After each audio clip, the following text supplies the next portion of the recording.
Mrs Chowdhury, আজকের দিনে আমার তরফ থেকে একটা ছোট্ট গিফট দিলাম আপনাকে। সেটা কি জানেন?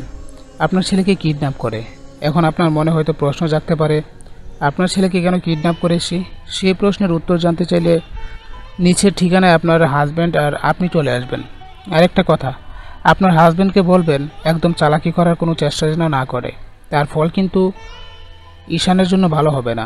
আপনাদের অপেক্ষাতে রইলাম, প্লিজ তাড়াতাড়ি আসবেন। জিসান কি করবে বুঝে উঠতে পারছে না। ঈশা কান্নায় ভেঙে পড়েছে। ইস্যু প্লিজ শান্ত হ, ঈশানের কিচ্ছু হবে না। আমার ঈশানকে এনে দাও প্লিজ, ওকে ছাড়া আমি থাকতে পারবো না। তুই শান্ত হ, আমরা এখনই যাব ঈশানের কাছে। সাইদ, তুই তাড়াতাড়ি করে সবকিছু রেডি কর। ও যেই হোক না কেন, ও জানে না কার কলিজাতে ও হাত দিয়েছে। ঠিক আছে ভাইয়া। সালিয়া বেগম এসব দেখে চিৎকার করে বলে, কি হয়েছে জিসান, বলবি কি আমাকে? মা, তোমাকে পরে সব বলছি। ঈশা আর জিসান তাড়াতাড়ি করে বাড়ি থেকে বের হয়ে যায়। জিসান খুব জোরে ড্রাইভ করছে। জিসানের গাড়ি গিয়ে থামে গন্তব্যে। জিসান আর ঈশা গাড়ি থেকে বের হয়ে দেখে একটা বিশাল বড় বাড়ি, আর বাড়ির আশেপাশেই শুধু কালো পোশাক পরিহিত গার্ড। ঈশা, ভয় পাস না, আমি আছি তো তোর জন্য। হ্যাঁ ভাইয়া, কিন্তু আমার ঈশান। কিচ্ছু হবে না ঈশানের, কিচ্ছু না। গার্ডরা ঈশা আর জিসানকে সার্চ করে বাড়ির ভেতরে ঢুকতে দেয়। ঈশা আর জিসান বাড়ির ভেতরে ঢুকতেই সবকিছু অন্ধকার হয়ে যায়। ঈশা ভয় বলে ওঠে, জিসান কোথায় তুমি? ঈশা ভীষণ ভয় পেয়ে যায়। হঠাৎ করে লাইট বন্ধ হয়ে যাওয়ার কিছুক্ষণ পরে আবার চারদিকে আলোয় ভরে যায়।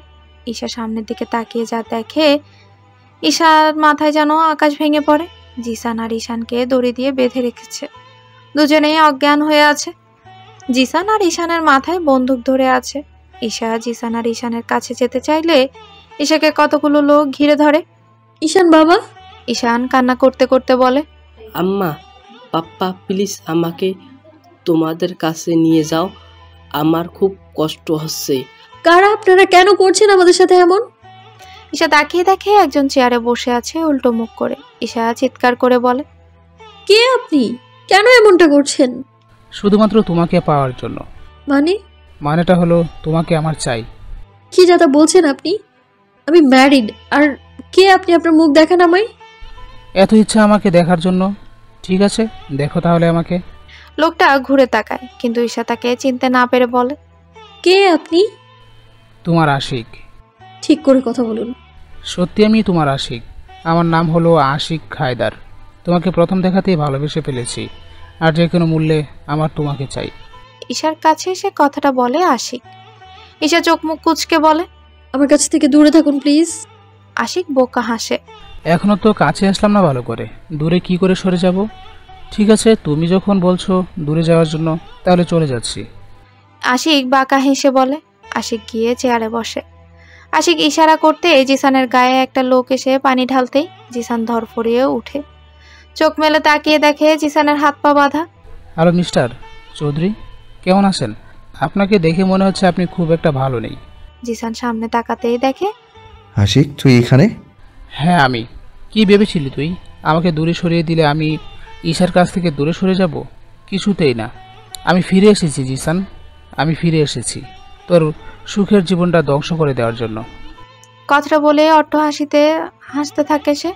ঈশান কখন থেকে কেঁদেই যাচ্ছে। ঈশা ঈশানের কাছে যেতে চাইলেও যেতে পারছে না আশিকের লোকদের জন্য। ঈশা কি করবে কিছু বুঝতেও পারছে না। জিসানকেও আশিকের লোকরা বেঁধে রেখেছে। আশিক জিসানের মুখোমুখি হয়ে বলে, তুই কি ভেবেছিলি জিসান আমি চলে যাব ঈশার জীবন থেকে? কখনোই না। আরে আমি তো আমার ঈশাকে ভালোবাসি, তাহলে ছেড়ে যাওয়ার তো কোনো প্রশ্নই আসে না।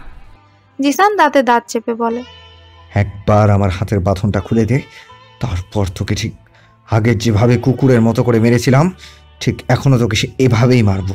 কি বললি আমাকে কুকুরের মতো মারবি? আমি চাইলে তোকে এখন কুকুরের মতো করে মারতে পারি, কিন্তু না, এটা আমি করব না। কি বললি তুই? মারবি না আমাকে? হ্যাঁ বলবো। তুই জেনে গেছিলি না আগে যে আমি ঈশাকে ভালোবাসতাম, আর তখনই তো তুই দলকে নিয়ে আমাকে মেরে এই শহর ছাড়া করলি। কিন্তু আমি তোর মতো এত দয়ালু না রে যে তোকে বাঁচিয়ে রাখবো, তোকে আমি এই পৃথিবী ছাড়া করব। ঈশা এই কথাটা শুনে চিৎকার করে বলে, না, আপনি একদম হাত দিবেন না ওদের গায়ে। আশিক মুচকে হেসে ঈশার দিকে ফিরে বলে, ঠিক আছে সোনা, আমি ওদের গায়ে হাত দেব না, কারণ তুমি কষ্ট পেলে আর আমি তোমার কষ্ট একদম সহ্য করতে পারি না। তোমাকে এই রাহুল কষ্ট দিয়েছিল, তাই না? আমি ওকে পৃথিবী থেকে সরিয়ে দিয়েছি।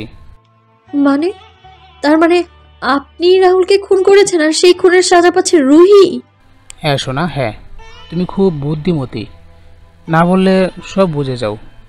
ঈশান কান্না করতে করতে বলে, আম্মা আমাকে তোমার কাছে নাও প্লিজ। এই আঙ্কেল খুব খারাপ, আমাকে এখানে তুলে এনেছে। ঈশানের কাছে আসতে চাইলে আশিক রেগে বলে ওঠে, একদম না, ওদের কাছে যাওয়ার চেষ্টাও করবে না, তার ফল কিন্তু ভালো হবে না। আশিক, ঈশানকে ছেড়ে দে বলছি, না হলে কিন্তু ভালো হবে না। আর ঈশান তো তোর কোনো ক্ষতি করেনি, তুই ঈশানকে ছেড়ে দে আর আমাকে মেরে ফেল। তোর সব শত্রুতা তো আমার সাথে। আশিক জিসানের এমন কথা শুনে বাঁকা হেসে বলে, চল একটা গেম খেলি ঈশাকে নিয়ে, কি বলিস? আর ঈশানকে আমি কিছু করব না, ও তো একটা শিশু, ওকে যদি আমি কিছু করি তাহলে উপরওয়ালা তো আমাকে ক্ষমা করবে না। জিসান হুঙ্কার দিয়ে বলে, আশিক, কুত্তার বাচ্চা, ওর গায়ে একদম হাত দিবি না। আশিক নাক মুখ কুচকে বলে, উফ, তোর সেই পুরনো গালি নতুন কোনো গালি দে, এই গালি তোর মুখে শুনতে শুনতে আমি বোর হয়ে গেছি। প্লিজ আপনি ওদের ছেড়ে দিন, আমি হাত জোর করে বলছি আপনাকে। আশিক ঈশার কথা শুনে নরম গলায় বলে, আরে না না, তুমি কেন হাত জোর করবে বলো? আচ্ছা তুমি তো চাও ওদেরকে আমি ছেড়ে দেই। হ্যাঁ চাই, প্লিজ ছেড়ে দিন ওদেরকে। ঠিক আছে, আমি ওদেরকে ছেড়ে দেব, কিন্তু তোমাকে একটা কাজ করতে হবে। কি? ইস্যু, তুই ওর কোনো কথায় রাজি হবি না। জিসানের কথা শুনে ঈশা বলে, না, আমাকে ওর কথা শুনতেই হবে, প্লিজ তুমি আর আমার বাধা দিও না। Good girl. আচ্ছা আগে বলো তুমি কাকে চাও, ওদের দুজনের মধ্যে জিসান নাকি ঈশানকে? ঈশা আশিকের কথা শুনে অবাক হয়ে বলে, মানে? মানেটা হলো গিয়ে তোমাকে দুজনের মধ্যে একজনকে বেছে নিতে হবে, আর তুমি যাকে বেছে নিবে সে বেঁচে যাবে, আর যাকে বেছে নিবে না তাকে তুমি নিজের হাতে গুলি করবে। আর যদি তুমি না গুলি করো তাহলে আমি ওদের দুজনকেই মেরে দেব। না, আমি পারবো না এটা করতে, প্লিজ। তোমার হাতে দুইটা রাস্তা খোলা আছে, এক, আমি দুজনকেই মেরে দিব, আর দুই, তুমি যে কোনো একজনকে শ্যুট করবে। ঈশা মনে মনে বলে, কি করব আমি এখন? আমি কিছুতেই পারবো না গুলি করতে, আমার যে ওদের দুজনকেই চাই। নাও গুলিটা ধরো। ঈশা চুপচাপ দাঁড়িয়ে আছে, তা দেখে আশিক চিৎকার করে বলে, কি হলো ধরো? ঈশা কাঁপা কাঁপা হাতে গুলিটা নেয়। আশিক নিজের চেয়ারে গিয়ে আরাম করে বসে বলে, নাও শ্যুট করো, 5 মিনিটের মাঝে শ্যুট করবে, যদি না করো তাহলে আমার লোক ওদের দুজনকে মেরে ফেলবে। না। জিসান চিৎকার করে বলে, ঈশা, তুই আমাকে শ্যুট কর প্লিজ, আমার ঈশানকে তুই বাঁচা।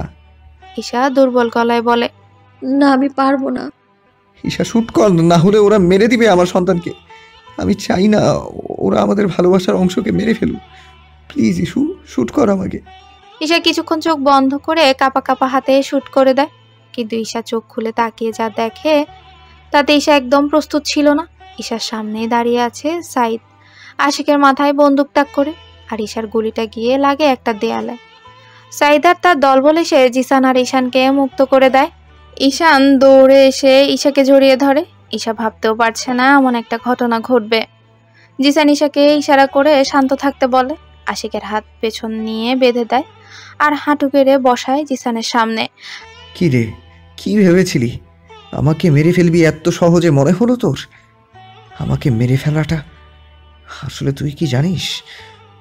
একটা কুত্তার বাচ্চা যাকে আমার পায়ের নিচে ফেলে পিষে ফেলতে একটুও সময় লাগবে না। খুব তো হিরোগিরি দেখিয়েছিলি, এবার তোর হিরোগিরি গেল কোথায়? তোর লোকগুলো না খুব লোভী, টাকার গন্ধ পেলেই পাল্টে যায়। এমন লোক রাখিস কেন যারা তোর সাথেই প্রতারণা করে? আর যারা নিজের বসের সাথেই প্রতারণা করতে পারে তারা আমার সাথে প্রতারণা করবে না তার কোনো গ্যারেন্টি নেই। তাই তোদের সবটাকে জেলে পাঠাবো আমি। আশিক অনুনয় করে বলে, জিসান আমার ভুল হয়ে গেছে, প্লিজ আমাকে ক্ষমা করে দে। জিসান আশিকের বুকে একটা জোরে লাথি মেরে বলে, তোর মতো শুয়োরের বাচ্চাকে আমি ক্ষমা করব? তুই ভাবলি কি করে? খুব তো উড়েছিলি, এবার ওর দেখি। ভাইয়া কি করবো এটাকে? জিসান সাইদের কথা শুনে বলে, মেরে মেরে আধমরা কর, তারপর পুলিশের হাতে তুলে দিবি। ঠিক আছে ভাইয়া। জিসান ঈশা আর ঈশানের কাছে গিয়ে বলে, ঈশান বাবা, তুমি ঠিক আছো তো? হ্যাঁ পাপ্পা, আমি ঠিক আছি। জিসান ঈশার দিকে তাকিয়ে দেখে ঈশা ফুপিয়ে কান্না করছে। জিসান ঈশার চোখের জল মুছে দিয়ে বলে, কি হলো, এভাবে কান্না করছিস কেন? আরে আমি থাকতে কেউ কিচ্ছু করতে পারবে না। চল এবার বাড়ি চল। 5.5 বছর পর আজকে আবারও নতুন সাজে সেজেছে চৌধুরী বাড়ি, কারণ আজকে আমাদের রিহির জন্মদিন। আম্মা, পাপ্পা, কি হয়েছে ঈশান? রিহি আমাকে কেক না খাইয়ে ওই শয়তানকে কেন কেক খাওয়ালো? ঈশা মুচকি হেসে বলে, রিহি তো ছোট, তাই বুঝতে পারেনি। ছোট তো কি হয়েছে, ও শুধু আমাকে কেক খাওয়াবে আর কাউকে না, বুঝলে? জিসান আর ঈশা একে অপরের দিকে তাকিয়ে একটা হাসি দেয়। পাপা আর মাম্মার হাসি দেখে ঈশান নাক ফুলিয়ে বলে, কি হলো তোমার, হাসছ কেন? আমার রাগ উঠছে আর তোমার হাসছ। আচ্ছা আচ্ছা, আর হাসবো না আমরা। রিহিকে বকা দিয়ে দিব। কেন তোমাকে আগে কেক খাওয়ায়নি সে? সত্যি তো? জিসান বলে। হ্যাঁ ঈশান বাবা, এবার তুমি যাও, খেলা করো গিয়ে। ঈশা বিড়বিড় করে বলে, যেমন বাবা তেমন তার ছেলে, পুরো ফটোকপি। কি বললি তুই? যেটা বলেছি সেটাই সত্য, একদম তোমার মতো হয়েছে ঈশানটা। হবেই তো, দেখতে হবে না কার ছেলেটা। সবাই আনন্দে কাটায় রিহির জন্মদিনটা। রাতে ঈশা কাপড় ভাঁজ করছে, এমন সময় জিসান এসে ঈশাকে পেছন থেকে জড়িয়ে ধরে। ঈশা তড়িৎ বেগে বলে, এই কি করছো? ঈশান উঠে যাবে তো। জিসান ঈশার চুলে মুখ ডুবিয়ে বলে, উঠবে না। উফ, ছাড়ো তো। এক বাচ্চার বাপ হয়ে গেলে তারপরে প্রেমটা কমলো না? প্রেম কমবে কেন? তোর প্রতি আমার ভালোবাসাটা সবসময় একই থাকবে, বুঝলি? জিসান ঈশাকে নিজের দিকে ঘুরিয়ে ঈশার ঠোঁটের দিকে যেতে নিবে, সাথে সাথে ঈশান বলে ওঠে, পাপ্পা, আম্মা, তুমি কি করছো তোমরা? ঈশা তাড়াতাড়ি করে জিসানের কাছ থেকে সরে যায় আর ঈশানের কাছে যায়। জিসান মনে মনে বলে, ধ্যাত, এই ঈশানটা আর ঘুম ভাঙার সময় পেল না। ইসুরে, তুই কি আমার কষ্টটা একটু বুঝবি না? আর হয়েছে আমার এক ছেলে, বাবা মা একটু প্রেম করবে, তার কোনো সুযোগ না করে দিয়ে ভেজা লাগায় শুধু। ঈশা বলে, ঈশান, তুমি এখনো ঘুমাওনি? ঘুমাবো কি করে? তোমাকে আর পাপ্পাকে না জড়িয়ে ধরলে তো আমার ঘুম আসে না। আমার তো মনেই নেই। ঈশান বাবা তো তার পাপা আর মাম্মাকে ছাড়া একদমই ঘুমোতে পারে না। ঈশানের কাছে গিয়ে, ঈশান বাবা এবার ঘুমাও। জিসান ঈশানের পাশে গিয়ে শুয়ে বলে। ঈশা ঈশানকে জড়িয়ে ধরে জিসান ও ঈশার হাতের উপর হাত রাখে। ঈশা তাতে মুচকি হাসি দেয়। এভাবেই জিসান আর ঈশার সুখের সংসার চলতে থাকে।